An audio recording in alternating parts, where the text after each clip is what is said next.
सरायकेला जिले के राजनगर प्रखंड के राजनगर बाजार में गुरुवार को आदिवासी कुर्मी समाज की कमेटी विस्तार को लेकर एक बैठक दिलीप महतो की अध्यक्षता में संपन्न हुई। इस बैठक में मुख्य अतिथि के रूप में आदिवासी कुर्मी समाज के केंद्रीय अध्यक्ष प्रसन्नजीत महतो एवं जिला उपाध्यक्ष मनोज कुमार महतो पहुंचे।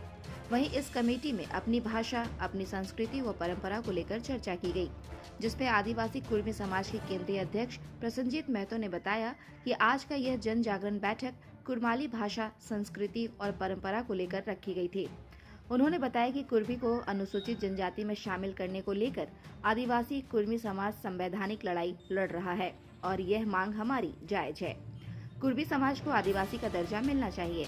गुरुवार को राजनगर आदिवासी कुर्मी समाज की मजबूती को लेकर कमेटी का विस्तार भी किया गया। Bureau report, India news viral, Bihar, Jharkhand.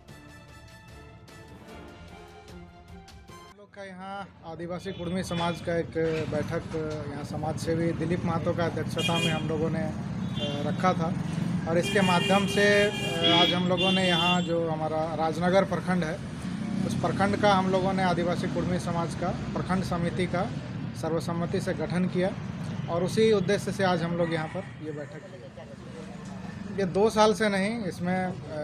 जानकारी होना चाहिए कि कुर्मी को एसटी में शामिल करने का जो ये आंदोलन है ये महज 2 साल का आंदोलन नहीं है, ना ही ये झारखंड अलग राज्य बनने के बाद से ये शुरू हुआ आंदोलन है। यह आंदोलन 80 के दशक से लगातार के माध्यम से अभी सरकार के समक्ष ज्ञापन दे करके और भी विभिन्न माध्यमों से विधानसभा, लोकसभा के माध्यम से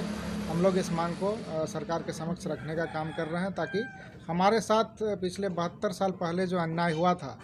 और हमें हमारे जिस संवैधानिक अधिकार से वंचित काम कर रहे हैं, ताकि हमारे साथ पिछले 72 साल पहले जो अन्याय हुआ था और हमें हमारे जिस संवैधानिक अधिकार से वंचित किया गया था वो अधिकार हमें मिले और इस अन्याय को न्याय में परिवर्तित करने के लिए हम लगातार इसके लिए संघर्षरत हैं। सालखान मुर्मू के द्वारा बीच में कुछ बयान आया था कि कुर्मी आदिवासी नहीं है, अगर कुर्मी आदिवासी हो जाता है तो मुख्य जो आदिवासी हैं उनका क्या होगा, इस विषय को लेकर क्या कुछ कहना चाहेंगे? देखिए, वो बहुत ही बुद्धिजीवी व्यक्ति हैं और एक बुद्धिजीवी व्यक्ति के हैसियत से उनको इस तरह का अतार्किक और बेतुकी बातें करना शोभा नहीं देता है, क्योंकि झारखंड अलग राज्य का गठन ही हुआ है कुर्मी को आदिवासी मानकर। और अगर कोई कहता है कि कुर्मी आदिवासी नहीं है तो मुझे तो ये समझ में नहीं आता है कि वो लोग झारखंड में किस चीज़ के तहत उन लोग रह रहे हैं। क्योंकि कुर्मी को अगर आप आदिवासी नहीं मानते हैं तो फिर आपको झारखंड अलग राज्य का जो परिकल्पना जो बना उस समय, तो आपका वहीं पर झुटला जाएगा अगर कुर्मी को आदिवासी नहीं मानते हैं। और उस आधार पर अगर झारखंड राज्य का निर्माण हुआ है तो झारखंड में रहने वाला अगर कोई भी व्यक्ति कहता है कि कुर्मी आदिवासी नहीं है तो ये सिर्फ उसकी एक गलत मानसिकता को ही दर्शाता है।